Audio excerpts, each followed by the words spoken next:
Oke. Oke, selamat pagi ya. Jadinya, ini ya, apa namanya, tadi lama sekali buka Zoom-nya gara-gara kemarin baru di-update ya. Kalau di Linux sih kayaknya nggak selambat ini gitu ya. Iya. Oke, itu ya jadinya 2 materi udah ya saya langsung update ya. Sorry penjelasan yang knife bias-nya kayaknya nggak maksimal ya. Ya tapi kurang lebih begitulah gitu ya. Kalau kalian lihat baik-baik slide-nya ini kok dapat ya. Oke ya, itu ya, IBS dan Decision Tree nanti minggu depan sekalian 2 juga gitu ya, 2 juga jadinya sisa pertemuan bisa untuk diskusi perkuliahan dan lain-lain dan saya bisa ada waktu untuk bikin materi untuk aplikasi IoT-nya gitu ya, karena itu yang paling terbengkalai ya. Ini, kemungkinan di kelas ini ada yang ngambil juga gitu kan ya. Itu yang sedikit ini kesulitan saya benar-benar ya, ngatur waktu itu ya. Belum lagi jadi panitia itu ya, dadakan gitu ya. Susah banget beneran ya, gitu ya. Jadinya di sana ini ya bedanya apa ya, guru SMA sama dosen itu ya, kalau dosen ada penelitian dan lain-lain gitu ya, kalau guru kan emang ngajar tok gitu ya, sana beda banget gitu. Oke, ini ya, oke, itu jadinya, ada pertanyaan tentang naive Bayes sama decision tree, ya. Ini naive Bayes di sana saya tambahin ini ya, saya tambahin text classification juga ya, barangkali, bisa membantu ya. Sana. Ini banyak yang ngambil ini bukan banyak sih, 4 orang ya yang TA-nya tentang, apa namanya, scraping sama knife bias gitu ya, multi-level knife bias. Jadi di sana contohnya sudah saya taruh dan ya lumayan gampang dipahami menurut saya ya. Kalau kalau penjelasan kode, inilah ya, apa namanya, ya lebih gampang lah daripada ini kalau apa namanya, kalau jelasin ini tuh harus latihan baca baik-baik. Tadi benar-benar saya slide yang dulu pernah saya buat itu saya buka lagi dadakan langsung bikin video jadinya ya agak gitu ya, agak apa namanya, buru-buru ya harinya. Ya tapi bisa dicocokkan lagi kok itu ya, ininya ya, yang decision tree bisa kalian lihat seperti itu juga ya. Jadinya, 2 ini ya, 2 apa namanya, 2 algoritma yang arahnya ke, bisa interpretasi data. Jadinya selain nyari akurasi, kelihatan, apa yang terjadi di belakang gitu ya. Beda dengan, ini ya, apa namanya, eee, JST ya, jaringan saraf tiruan ya. Tapi kalau nyari akurasi memang turunan JST ya.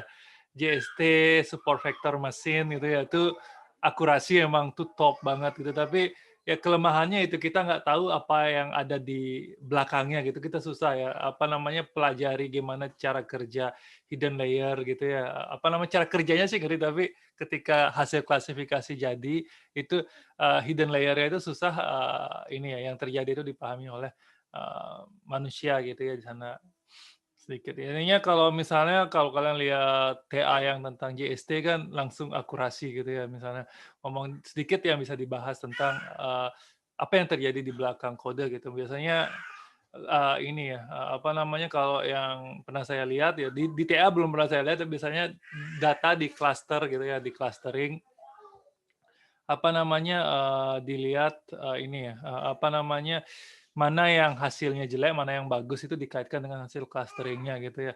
Kalau contoh yang seperti itu saya kemarin, ini ya barusan bikin slide-nya di YouTube-nya saya yang untuk Saintek yang hari ini, yang sore ini ya. Itu, bahasa Indonesia karena konferensi nasional ya, itu bisa kalian tonton di YouTube saya ya, gitu. Jadinya datanya saya cluster dulu ya untuk 3 jenis cuaca, habis itu baru dilakukan, regresi gitu ya di sana. Sehingga kelihatan gini, regresi yang hasilnya nggak terlalu bagus itu data yang seperti apa, regresi yang sedang seperti apa, yang bagus seperti apa gitu ya, seperti itu. Kalau di itu cuma karena batas waktu 7 menit, ini dikit sekali yang bisa saya jelaskan, mungkin kapan-kapan saya share ini ya, share, full paper-nya ya, full paper-nya seperti itu ya. Sehingga full paper-nya itu mungkin bisa jadikan patokan bagi yang tertarik ngangkat TA di bidang itu gitu ya misalnya ya. Itu barangkali saya banyak lagi sih. Ya ini tumbenan saya submit ke yang, ini ya, ke yang, non bahasa Inggris gitu, jadinya malah kesulitan juga ya gini ya, apa namanya, nulis di bahasa Indonesia kadang-kadang gitu ya. Kadang-kadang ya kebiasaan gini ya, susah juga. Apa ya, padahal kalau dibilang mana lancaran, saya lancar ngomong bahasa Indonesia jauh daripada bahasa Inggris itu, tapi kalau nulis kok tiba-tiba gugup juga gitu ya, kadang-kadang milih bahasanya yang seperti karena apa ya, kalau nulis jurnal berbahasa Inggris tuh ada template-nya saya gitu ya, template untuk menjelaskan tabel ada template-nya, jadinya tiba-tiba bahasa Indonesia kok ini ya, apa namanya, susah juga gini ya. Bukan berarti saya lancar bahasa Inggris, tapi, punya template-nya gitu ya, template diri sendiri gitu, seperti itu ya. Oke, dari decision tree di sana yang saya mau tekankan tuh ini ya, di sana tuh, apa namanya, tidak tidak semua, variabel mesti dilibatkan untuk melakukan klasifikasi, regresi, dan lain-lain. Tapi, ada variabel mencolok, misalnya satu aja cukup untuk membedakan, misalnya sekian kelas gitu, misalnya di sana ya. Misalnya di sini kan contohnya misalnya antara ini ya, apa namanya, genre genre film sama aktornya gitu ya, misalnya aktornya Nicolas Cage, misalnya gitu kan ya, mungkin filmnya banyak yang nggak laku gitu kan ya, tapi kalau misalnya Keanu Reeves gitu barangkali banyak yang laku, dikit yang nggak lakunya gitu ya misalnya, lebih kelihatan. Tapi kalau genre ya horor ada yang sukses banget ya, action ada yang nggak sukses dan lain-lain gitu, intinya macam-macam di sana bisa ini ya. Oke, seperti itu ya, ini ya, tugasnya masih 2 ini saja gitu ya. Untuk algoritma bebas ya di sana, algoritma bebas, tapi kalau misalnya, mau pakai 2 ini bagus gitu ya, ini. Tapi tidak ada nilai tambahan menggunakan ini atau ini gitu ya, seperti itu. Oke, itu terus, ini apa namanya, kalau tahun lalu kan ini ya, apa namanya, AI tugasnya dimiripin sama ini kan ya, apa, big data karena dasar Python-nya di big data dulu kan gitu ya. Tapi di sini kan, ini ya, untuk klasifikasi, dasarnya di data mining ya. Sekarang malah di big data saya nggak ngajarin klasifikasi dan lain-lain sama sekali, biar fokusnya ke Hadoop aja gitu ya, ke Hadoop. Karena tahun lalu kan Hadoop-nya lenyap gitu ya, lenyap ditelan oleh klasifikasi dan lain-lain, sehingga mungkin nggak ada yang sempat belajar Hadoop sama sekali gitu kan ya. Seperti itu, padahal, ke sana sebenarnya supaya tidak tidak ini ya, apa namanya, machine learning, AI sama apa namanya, big data sampai sama gitu kan ya. Padahal kalau awal-awal kan big data beda banget dengan machine learning gitu. Tapi kalau data mining sama machine learning dimirip-miripin, cocok lah gitu ya, karena sama-sama arahnya ke, data gitu ya di sana, barangkali ya. Oke, itu ya, ada pertanyaan, ini untuk tugas AI katanya klasifikasinya aja gitu ya, jadinya yang sekalian ngambil AI sekarang mungkin, bisa disamakan tugas bagian klasifikasinya di sini katanya gitu ya. Tapi mungkin kalau di mata kuliah itu lebih banyak penjelasan, ini ya, penjelasan, apa namanya, algoritmanya ya. Kalau di data mining, diringankan bagian algoritmanya, jadinya lebih banyak ke, ini ya, penelusuran data ya, datanya seperti apa sih, kenapa seperti itu. Nah itu ya, ini bidang saya juga lebih ke sana ya, di sana untuk ini ya, cerewet tentang data gitu ya. Intinya saya nggak mau nyalahin algoritma tapi ya data juga salah gitu ya. Gitu, intinya dat algoritma secanggih apapun gitu ya, nggak akan bisa menghasilkan akurasi yang tinggi kalau, ini ya, datanya emang tidak tidak bagus gitu ya, seperti itu. Ya intinya nggak ada misalnya kayak di TV itu, AI yang bisa menebak, bursa saham gitu, nggak ada ya, nggak ada. Emang bursa saham itu ada pola yang nggak mungkin bisa ditebak gitu, emang ada gitu ya, karena ketidakpastian gitu kan ya, ketidakpastian emang gitu ya.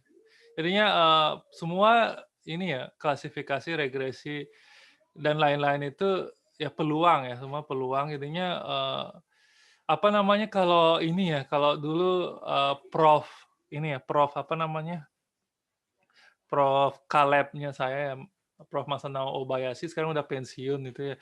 Beliau emang bidangnya chaos ya, chaos teori ya, chaos teori. Ini chaos teori itu ya, itu mempelajari pola data yang memang tidak ada polanya gitu ya.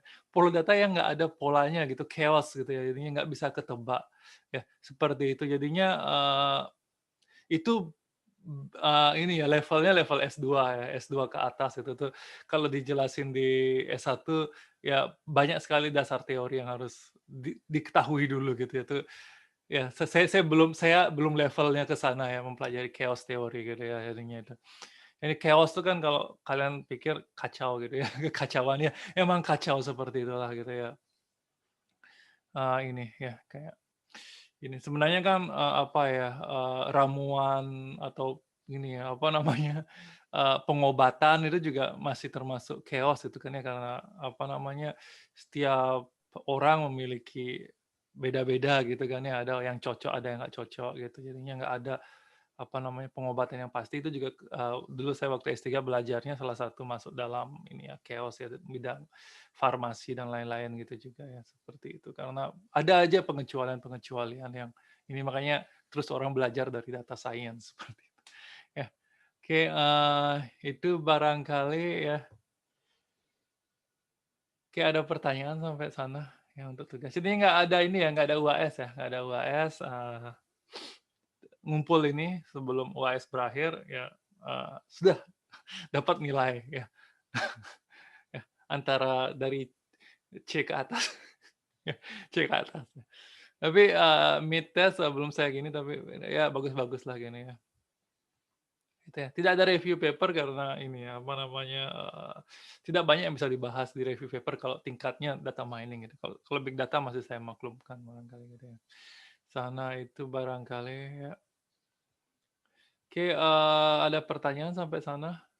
Ya, jika tidak ada saya cukupkan sekian. Sebelum itu mungkin, ini ya, apa namanya, ya ini angkatan 2017 kan ya udah siap-siap TA gitu ya. Jadinya kemarin, ini ya, yang belum, apa namanya, yang belum memilih lab mohon segera dipilih gitu ya. Sama mungkin siapa tahu yang banyak punya waktu luang di tanggal 21 sama 23 gitu ya, apa namanya, saya malah nggak ngumumin di grup data mining karena saya mikir udah angkatan yang mau TA gitu ya. Siapa tahu ada yang berminat itu bisa ini ya, apa namanya, jadi panitia Disnatalis untuk megang Zoom-nya boleh dari rumah kalau koneksi meyakinkan ya. Tampang kalian nggak akan tampil di Zoom ya, cuma ngoperasiin untuk admit-admit aja gitu ya. Terus, apa namanya, dapat uang pulsa 100K ya gitu. Nanti ambil langsung di TU ya, TU, nggak melalui saya gitu jadinya murni Pak, dijamin dapat 100. Tapi, hari ini terakhir ya, hari ini terakhir WA saya secara personal, nanti dibuatkan SK-nya, jadi bisa kalian gunakan untuk ini juga, ya nanti dapat honor juga dan sebagainya gitu ya. Maksimal 5 orang targetnya, tapi kalau kurang dari itu ya nggak apa gitu ya, saya bisa merangkap juga. Ya, seperti itu aja pengumumannya barangkali ya, jadinya, ini jadinya, lab 2 juga sangat welcome untuk tugas yang tidak berhubungan dengan IoT dan jaringan ya, yang berhubungan dengan big data dan data mining juga, kami sangat welcome ya, saya sama Pak Aryan kebetulan ada bidang ke sana juga gitu, jadinya, ini ya, silakan ya nanti ya, itu ya. Oke, itu ya. Jadi, kalau tidak ada pertanyaan, ya sekian terima kasih. Kalau ada dan belum sempat terucap mungkin bisa lewat grup WA atau personal ke saya. Oke, sekian terima kasih ya.